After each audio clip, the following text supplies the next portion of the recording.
Good morning to all. Please subscribe the channel and press the bell icon for more video updates. Today is 2nd November और 2020 and it's a Monday today. चलिए आज analysis करने से पहले कुछ questions पूछ लेते हैं, आप उनका क्वेश्चंस का जवाब आप कमेंट सेक्शन में दें। जैसे पहला क्वेश्चन है, यूनाइटेड नेशन जो है उनके मेन ऑर्गन्स कौन कौन से हैं?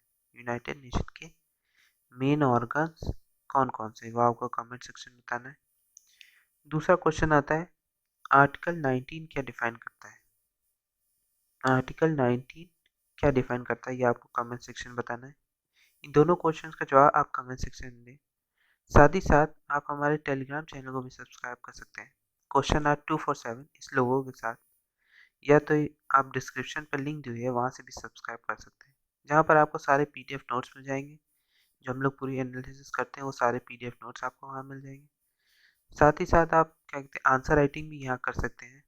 क्या कहते हैं रोज क्वेश्चन अपलोड होते हैं, आप वो आंसर राइटिंग भी चेक कर सकते हैं अपने हिसाब से, और वो चेक की जाएंगी और वो आंसर भी आज अपलोड कर दिए जाएंगे 9 बजे तक। चलिए आज की एनालिसिस शुरू करते हैं। पहली न्यूज़ देखते हैं। चलिए हम लोग आज की पहली न्यूज़ आती है, GST inflows cross 1 lakh crore in October. GST का inflow 1 lakh crore in October, काफ़ी अच्छा रिकवरी रेट पड़ा है। गवर्नमेंट ने ऐसा कहा है कि जो जीएसटी का ओवरफ्लो इनफ्लोज है वो काफ़ी ज़्यादा बड़ा है, ऐसा इसमें कहा गया। इसमें कहा गया government flags clear signs of recovery but experts voice question about the sustainability of trend. कि गवर्नमेंट ने कहा है कि ये रिकवरी का अच्छा साइन है, लेकिन अभी भी जो एक्सपर्ट्स है, इकोनॉमिस्ट्स हैं, उनका कहना है अभी इसकी सस्टेनेबिलिटी ट्रेंड इसकी रहना काफ़ी मुश्किल है, क्योंकि अभी त्यौहार का सीज़न है, इसलिए जीएसटी इन्फ्लोज इतना ज़्यादा है, ऐसा इसमें कहा गया है। इसमें कहा गया revenues from the goods and services tax surpass 1.05 lakh crore in October. कि 1.05 लाख करोड़ इस रेवेन्यू जनरेट हुआ है गुड्स एंड सर्विसेज से, जीएसटी से, जो अप है 10% फ्रॉम अ ईयर को। कहते हैं जो फरवरी 2020 से ये हाईएस्ट रिकॉर्ड सिंस है। कहते हैं फरवरी 2020 से इतना जीएसटी इन्फ्लोज नहीं हुआ था, जब से कोरोना वायरस आया तब से। गवर्नमेंट ने ये भी कहा cited GST inflows that cross the 1 lakh crore mark for the first time in the financial year. कि इस फाइनेंशियल ईयर में ये पहली बार इतना ज़्यादा इन्फ्लोज हुआ है जीएसटी का, ऐसा। और इसीलिए कहा गया है कि ये क्लियर साइन है कि रिकवरी का, कि हमारी इकोनॉमी अब रिकवरी हो रही है, और जो 23.9% कॉन्ट्रैक्ट की थी इस साल, वो क्या कहते हैं इम्प्रूवमेंट उसमें आ सकता है। चलिए अगली न्यूज़ देखते हैं हम लोग। अगली न्यूज़ आती है, local visitors fill tourist space in Kaziranga. कि जो लोकल विजिटर्स हैं, अभी खोला गया है Kaziranga national park and tiger reserve. Domestic and foreign travellers have largely kept away due to the pandemic. जब से पेंडेमिक शुरू हुआ था तो उसको रोक दिया गया था Kaziranga national park and tiger reserve को, कि वहाँ पे कोई विजिट नहीं कर सकता, डोमेस्टिक या फॉरेन ट्रैवलर कोई भी नहीं, पेंडेमिक की वजह से। इसीलिए इसमें कहा गया कि पेंडेमिक की वजह से काफ़ी दिक्कतें हुई हैं। वहाँ के जो क्या कहते हैं स्टाफ है उनको दिक्कतें हुई हैं, क्योंकि लोग आए नहीं रहे थे, कोई रेवेन्यू जनरेट नहीं हो रहा था। इसमें कहा गया the pandemic very domestic and foreign tourist have largely avoided the Kaziranga national park and tiger reserve, जहाँ पे एलिफेंट सवारी बिगिन ऑन संडे। कि अब जाके क्या कहते हैं एलिफेंट सवारी वहाँ पे खोली गई है कजरंगा नेशनल पार्क में। और इसमें कहा गया पेंडेमिक के समय कोई भी वहाँ पे नहीं आ रहा था, डोमेस्टिक हो या फॉरेन ट्रैवलर्स, कोई भी नहीं आ रहा था वहाँ पे। इसमें ये बात की गई। इसमें ये भी कहा गया but the space have been mostly filled by local people and visitors from elsewhere in Assam. कि इस वक्त जो लोग आए भी हैं, जो विजिटर्स हैं इस वक्त कजरंगा में, वो मेनली वहाँ के लोकल पे विजिटर्स हैं जो आसाम से आए हैं या नॉर्थ ईस्टर्न स्टेट से। इसमें ये भी कहा गया the KNPTR the world's safest address for the one horn rhinoceros. कि जो Kaziranga national park and tiger reserve है, ये वर्ल्ड सेफेस्ट एड्रेस है क्या कहते हैं वन हॉर्न राइनोसोरस का, सबसे ज़्यादा वहीं पाए जाते हैं। उसको 21 अक्टूबर को ही खोल दिया गया, 7 महीने बाद खोला गया है। और एनुअल टूरिस्ट सीजन स्टाफ जो पार्क है वहाँ पे, वो अक्टूबर टू अप्रैल चलता है। लेकिन पिछले साल क्या कहते हैं इसी साल मार्च में लॉकडाउन की वजह से उसे पहले ही रोक दिया गया था। ये विजिटर सीजन होता है जहाँ पे जब मेनली लोग आते हैं एलिफेंट सफारी कजरंगा घूमने, तो ये सीज़न होता है अक्टूबर से अप्रैल। चलिए अब देख लेते हैं हम लोग ये कजरंगा नेशनल पार्क को अलग से देख लेते हैं हम लोग। Kaziranga national park and tiger reserve को अलग से देख लेते हैं हम लोग। कजरंगा नेशनल पार्क ये 430 स्क्वायर किलोमीटर एरिया में स्प्रिंकल्ड है with elephant grass meadows, swampy lagoons and dense forest. ये लगभग 2200 इंडियन हॉर्न राइनोसोरस का घर है। Approximately 2/3 of the world's population, जो total world population world of rhinoceros की, उसका 2/3 इंडिया में के जंगल में पाए जाते हैं। इसे बनाया गया था 1908 में on the recommendation of Mary Curzon. In edge of the eastern Himalaya biodiversity hotspot जो है गोलाघाट और नागौर डिस्ट्रिक्ट इन असम, उसको देखकर यहाँ पे बनाया गया था। इन द ईयर 1985 इसे डिक्लेयर कर दिया गया world heritage site by UNESCO. यहाँ पे अकॉनिक वन डायनासोर, उसी के साथ कई जैसे ब्रीडिंग ग्राउंड है, ये elephants, wild water buffalo, swamp deer का भी यहाँ पे ब्रीडिंग ग्राउंड है। ओवर द टाइम यहाँ पे टाइगर पॉपुलेशन भी इंक्रीज की थी काजीरंगा में, इसीलिए यहाँ पे टाइगर रिजर्व भी 2006 में बना दिया गया। Also the park is recognise as a important bird area. इसे एक इम्पॉर्टेंट बर्ड एरिया भी कहा जा सकता है, क्योंकि यहाँ पे कई तरह की बर्ड यहाँ रहती हैं, आती भी हैं कई जगह से, जैसे white fronted goose, ferruginous duck, Baer's, pochard duck, इस तरह से कई आती हैं। कुछ बर्ड तो माइग्रेट भी करती हैं, जैसे एशियन और open bill stork specially migrate from the central Asia. ये सेंट्रल एशिया से माइग्रेट करके विंटर सीजन में आती हैं। The park has successfully manage to grow the population of greater one horn rhinoceros. यहाँ पे वन हॉर्न राइनोसोरस की population दिन पर दिन बढ़ी ही है। Due to difference in altitude between eastern and western areas, ये जो डिफरेंस है ईस्टर्न और western areas of the park के, उसके तरह यहाँ पे 4 तरह की वेजिटेशन देखी जा सकती है। Alluvial indented grassland, alluvial savanna woodlands, tropical moist mixed deciduous forest और ट्रॉपिकल सेमी एवरग्रीन फॉरेस्ट।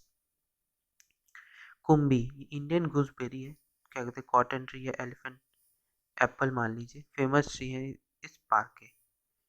अब वन हॉर्न राइनोसोरस के बारे में देख लेते हैं। वन हॉर्न राइनोसोरस के बारे में, जो इंडियन राइनोसोरस होते हैं वो ग्रेटर वन हॉर्न राइनोसोरस कहलाते हैं, या एशियन वन हॉर्न राइनोसोरस होते हैं। प्राइमरली फाउंड की जाती है नॉर्थ ईस्टर्न इंडिया में ही, और इन protected areas of Terai of Nepal, जहाँ पे पॉपुलेशन अच्छे अमाउंट में है। इनका वेट लगभग 2260 से 3000 किलो तक के बीच में होता है, और ये फोर्थ लार्जेस्ट लैंड एनिमल होते हैं, और इनका सिंगल हॉर्न रहते हैं। ये रन कर सकते हैं at a speed of 55 kilometre per hour, लेकिन छोटे पीरियड ऑफ टाइम के लिए। ये एक्सीलेंट स्विमर होते हैं। इनकी सेंस ऑफ हियरिंग भी बहुत अच्छी होती है, लेकिन इनकी जो सेंस ऑफ हियरिंग और स्मेल दोनों अच्छी होती है, लेकिन पुअर आई साइट होती है, इनको दूर का देखना दिक्कत होती है। चलिए अगली न्यूज़ देखते हैं। अगली न्यूज़ आती है AQI very poor despite rise in wind speed, कि जब विंड स्पीड भी बढ़ी है, लेकिन एक्वाई जो दिल्ली का है वो अभी भी वेरी पुअर कैटेगरी में, ऐसा इसमें बताया गया है। इसमें कहा है high farm fire intrusion trap pollutant not letting air quality in the city improve. जो ट्रैप पॉल्यूटेंट्स हैं, या जो हाई फार्म जो फायर इंट्रूजन स्टबल बर्निंग्स, उसके कारण जो एयर क्वालिटी वो इम्प्रूव नहीं कर पा रही, ऐसा सफ़र का कहना है। तो हम लोग देख लेते हैं, सफ़र को देख लेते हैं, एक्वाई को देख लेते हैं, और इसमें एक इम्पॉर्टेंट टर्म और आता है सेंट्रल पॉल्यूशन कंट्रोल बोर्ड। तीनों को हम लोग अलग से देख लेते हैं। ये मेनली न्यूज़ इसीलिए है कि एक्वाई वहाँ पे दिल्ली में वेरी पुअर कैटेगरी में है, और वो विंड स्पीड बढ़ने के कारण भी वो इम्प्रूव नहीं कर पा रहा, वो वेरी पुअर कैटेगरी में ही है। तो इस तीनों टर्म को देख लेते हैं। एक्वाई एक्वाई एक इंडेक्स होता है जो डेली एयर क्वालिटी को बताता है।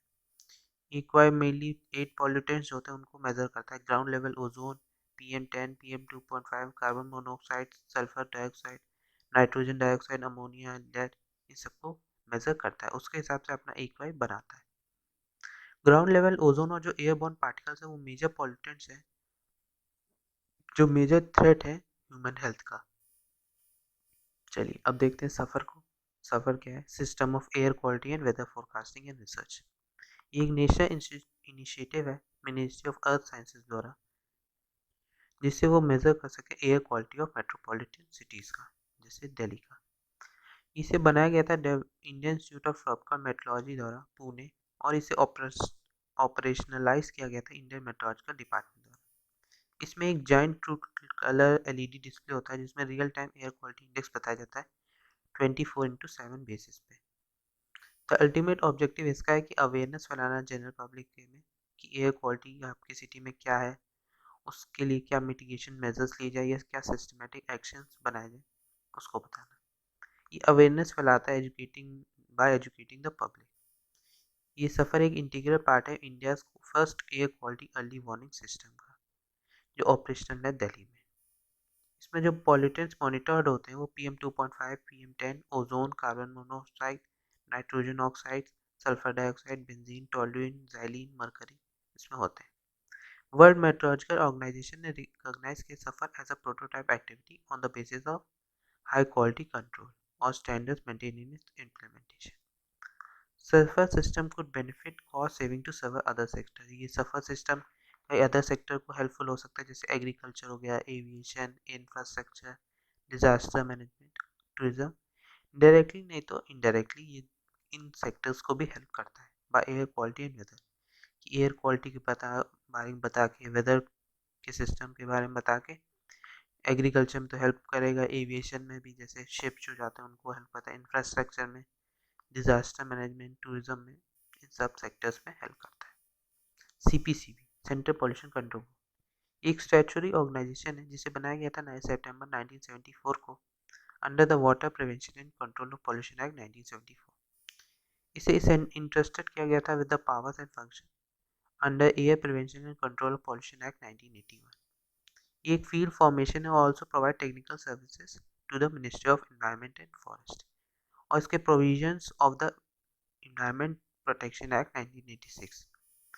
इसके इंपॉर्टेंट फंक्शन है कि cleanness of streams and wells in different areas of the state, की by prevention and control of abatement of water pollution. कि जो वाटर पॉल्यूशन में चेंज है, जो पॉल्यूशन फैल रहा है उसको रोकना, एयर क्वालिटी को इम्प्रूव करना, टू प्रिवेंट कंट्रोल और अबेट एयर पॉल्यूशन को कंट्रोल करना। जैसे एक वाई जो होता है जहाँ पे काफ़ी ज़्यादा बढ़ जाता है, हेजार्डस लेवल में जाने के लिए चला जाता है, तो वहाँ पे एयर क्वालिटी को देखना, एयर पॉल्यूशन को कंट्रोल करने के लिए वेदर मेथड्स निकालना, ये इनकी ड्यूटी होती है। चलिए अगली न्यूज़ देखते हैं। आज का पहला एडिटोरियल आता है साइंस ऑफ ईजिंग। इसमें बताया गया इंडिया का जो नया कोविड-19 ट्रेजेक्ट्री है वो एक डाउनवर्ड ट्रेंड दिखा रहा है, लेकिन अभी भी हमें उतनी ज़्यादा जो सतर्कता है उसको बनाए रखना है। हमें ईज नहीं लाना है कि हम जो हैंड सैनिटाइजर्स यूज़ करते हैं, जो मास्क यूज़ करते हैं, उसको छोड़ दें कि यदि अब कोरोना वायरस कम हो रहा है तो हम इसे छोड़ दें, क्योंकि फेस्टिव सीज़न है और फेस्टिव सीज़न में सोशल डिस्टेंसिंग उतनी नहीं हो पाएगी, इसलिए मास्क लगाना तो बहुत ज़्यादा ज़रूरी है। इसमें ये बात की गई। इससे वही कहा गया, पहले हमने देखा था कि सितंबर 11 को सबसे हाईएस्ट नंबर ऑफ केसेस आ रहे थे, 97,650 केसेस, लेकिन अब धीरे धीरे कम होने लगा। मिड सितंबर में सबसे ज़्यादा केसेस थे, फिर उसके बाद अक्टूबर 25 को हमने देखा कि 50,000 से भी कम केसेस आ रहे हैं। इसमें ये भी कहा गया, जैसे हमने देखा कि पैंडेमिक में पीक आ चुका है through the majorly dense pollution populated cities. जो मेजर पॉपुलेटेड सिटीज़ है वहाँ पे पीक्स आ चुके हैं, जिसके कारण अब कहा जा रहा है कि सेकेंड पीक आना के चांसेस काफ़ी कम है। इसलिए लेकिन तब भी हमें जो प्रिकॉशंस है उनको बनाए रखना होगा, ऐसा इसमें बताया गया। इसमें कहा गया, जैसे हमने देखा कि कई एविडेंस है अदर डिसीज एविडेंस में कि states with better primary health and sentinel infrastructure across topography urban और rural have recorded diseases better.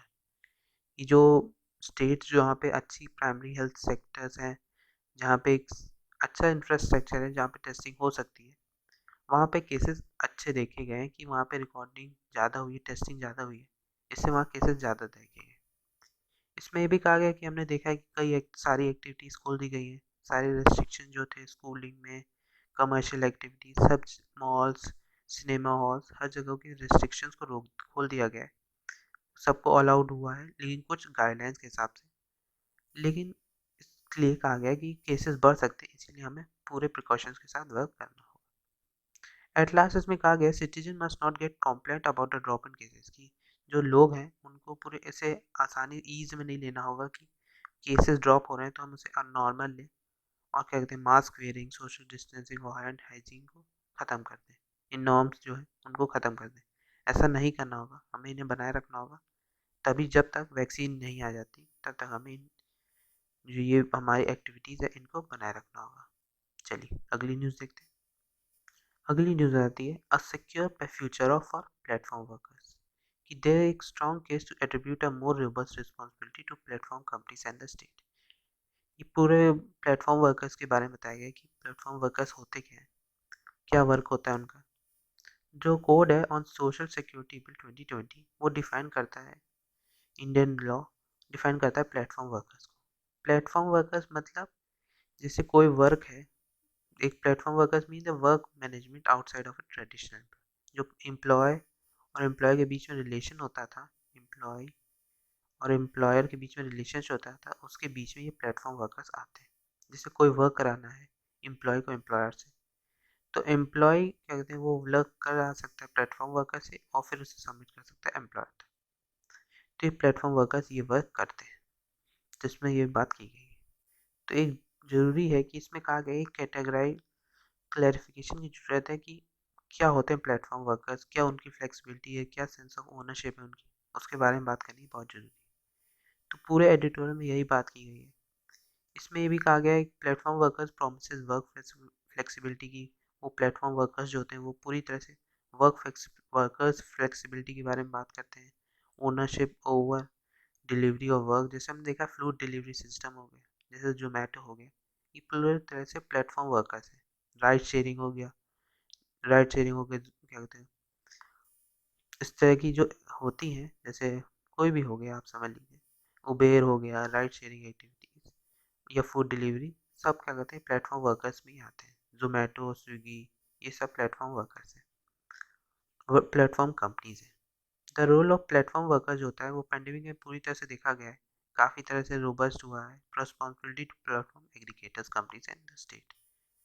तो इसमें एट लास्ट कहा गया है कि प्लेटफॉर्म वर्कर्स को एक सोशल लीगल एक्नॉलेजमेंट की ज़रूरत है, जिससे उनकी एक तरह से पहचान हो पाए कि क्या होती प्लेटफॉर्म कंपनीज, क्या उनकी सर्विसेज होती, डिलीवरी ऑफ सर्विसेज, और उनको एक रिप्रेजेंटेशन मिल पाए। इसमें ये बात की गई है। चलिए अगली न्यूज़ देखते हैं हम लोग। अगली न्यूज़ आती है Gilgit Baltistan is a part of India says EAM. Minister of external affairs ने कहा है कि गिलगित बल्तिस्तान इंडिया का पार्ट है। हम इसे क्या कहते हैं, इम्पोर्टेंट क्यों है गिलगित बल्तिस्तान, क्या कहते हैं, इसको हम लोग देख लेते हैं क्या है ये गिलगित बल्तिस्तान। ये एक पाकिस्तान की top civil and military leaders have decided to give greater administration final authority to Pakistan administrate Kashmir. जो पीओके है वहाँ पे जो गिलगित बल्तिस्तान है उसको ज़्यादा एक तरह से मिलिट्री और लीड एक एडमिनिस्ट्रेटिव और फाइनेंशियल अथॉरिटी देना, जिससे वहाँ पे सिक्योरिटी हर तरह की इम्प्रूवमेंट लाना, जिससे कोई और क्या कहते हैं इंडिया उसे अपना पार्ट ना बना पाए। लेकिन इंडिया ने कहा है कि मिनिस्टर ऑफ एक्सटर्नल अफेयर्स ने कि गिलगित बल्तिस्तान इंडिया ही का पार्ट है, क्योंकि अगर गिलगित गिलगित बल्तिस्तान पाकिस्तान का पार्ट बन गया तो उसको काफ़ी ज़्यादा फ़ायदा होगा, क्योंकि वो चाइना के साथ मिलकर इंडिया को परेशान कर सकता है। ऐसा इसमें बात की गई थी। तो ये कहाँ पे located in the northern Pakistan में। ये बॉर्डर चाइना के साथ भी शेयर करता है नॉर्थ में, अफगानिस्तान के साथ वेस्ट में, तजाकिस्तान के साथ नॉर्थ वेस्ट में, और कश्मीर के साथ साउथ ईस्ट में। इसे एक सेपरेट जोग्राफिकल एंटिटी पाकिस्तान कहा जा सकता है। इसमें एक रीजनल असेंबली है और इसमें इलेक्टेड चीफ मिनिस्टर भी होते हैं। ये geographical boundary Pakistan occupied Kashmir के साथ शेयर करता है, और पाकिस्तान इंडिया कंसीडर करता है as a part of Jammu Kashmir. इसमें लगभग ये होम है 5 ऑफ द 8,000 सर to more than 50 peaks above 7,000 metres. जो 3 ऑफ द वर्ल्ड लार्जेस्ट जो ग्लेशियर्स हैं outside polar region are found in Gilgit Baltistan. जो ग्लेशियर्स हैं वो मेनली जो वर्ल्ड के लॉन्गेस्ट ग्लेशियर्स हैं वो गिलगित बल्तिस्तान में है।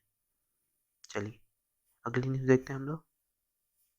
अगली न्यूज़ आती है एक्टिव केसेस आर फॉलिंग। ऐसा मिनिस्ट्री का कहना है कि number remains below the 6 lakh mark for the third constitutive day, कि 6 लाख मार्क से कम हुआ है, क्या कहते हैं, ऐसा इसमें बताया कि जो एक्टिव केसेस है। तो लेकिन अभी भी एक्टिव केसेस 6 लाख का कम नहीं होता है, तो हमें गाइडलाइंस फॉलो करनी होगी। इसमें पूरे मिनिस्ट्री ने बताया कि एक्टिव केसेस कम हो रहे हैं, लेकिन तब भी हमें अब गाइडलाइंस फॉलो करनी होगी। चलिए आज के लिए इतना ही। Thank you very much. अगर आपने चैनल को सब्सक्राइब नहीं किया तो चैनल को सब्सक्राइब कर दें और प्लीज़ लाइक बटन जरूर दबा दें। Thank you very much.